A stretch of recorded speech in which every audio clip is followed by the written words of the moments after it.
père était artiste graveur, donc c'est vrai que j'ai baigné dans l'art depuis tout petit. Et ayant beaucoup de problèmes dans mon cursus scolaire, en fait j'ai été très vite orienté et mon père a eu le génie de me faire rentrer à l'école Boulle. Donc j'ai commencé à apprendre la gravure sur métaux précieux. J'ai eu la chance de rentrer dans les plus grands ateliers de paruriers de bijoux de Paris, la maison Gossens. À l'époque, quand j'ai rencontré Guillaume Piéchaud, il travaillait chez Gossens. Il fréquentait la galerie, il fréquentait Jérôme Ménager et il avait envie, on sentait une énergie chez lui de vouloir quitter le fait d'être un artisan au service des autres et devenir un indépendant.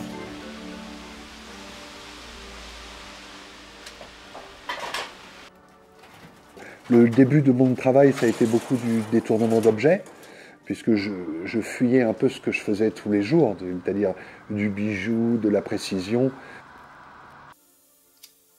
Et à l'époque, il découpait des bidons. Donc il se contentait de prendre des bidons ou des morceaux d'acier comme ça, en triangle, en carré, en rectangle. Et à travers ces bidons, il découpait, il dessinait un dessin qui rétroéclairait à l'intérieur par une lumière. Un jour, à la suite de ça, d'avoir un gros client qui nous a commandé un bidon de 3 mètres de haut.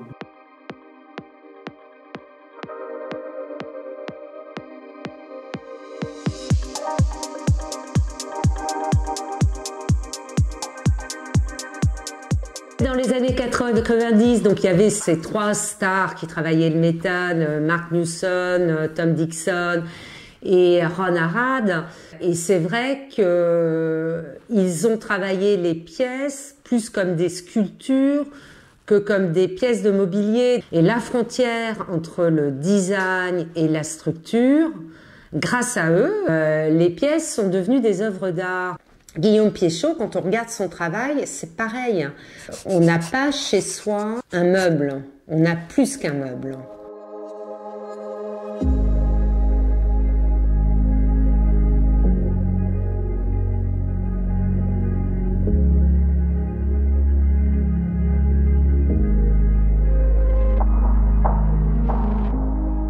Le fait du bijou lui a donné le sens du détail. Il y a toujours la petite chose qui est pensée.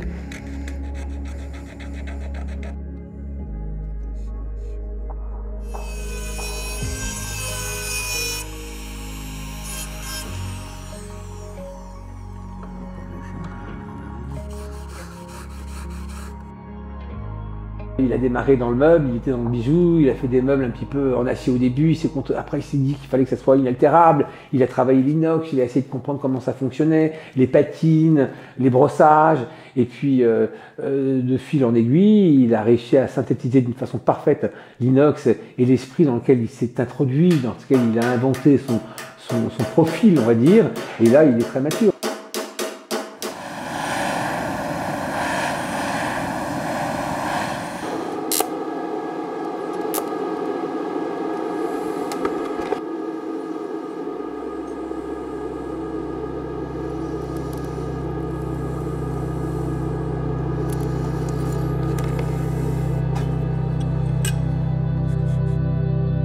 Un emplacement extrêmement privilégié puisqu'il est au cœur de toutes les déambulations hospitalières. Une triple série de galeries sur 3 étages à la manière un peu d'un cloître qui tourne autour de l'œuvre. Et donc on devait avoir une taille qui suggère du sens et qui suggère une émotion. Moi je connaissais le travail de Guillaume depuis longtemps. Lorsque j'ai présenté ces différentes œuvres au comité de sélection, il y a eu un coup de cœur immédiat sur les pissenlits qui étaient dans une dimension un peu plus petite.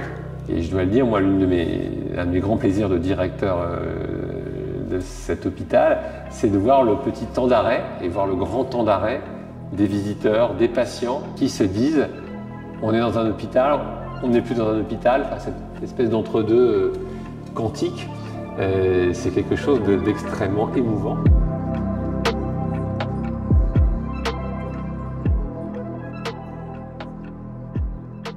Il aime faire des recherches, se remettre en danger, essayer de maîtriser de nouveaux matériaux.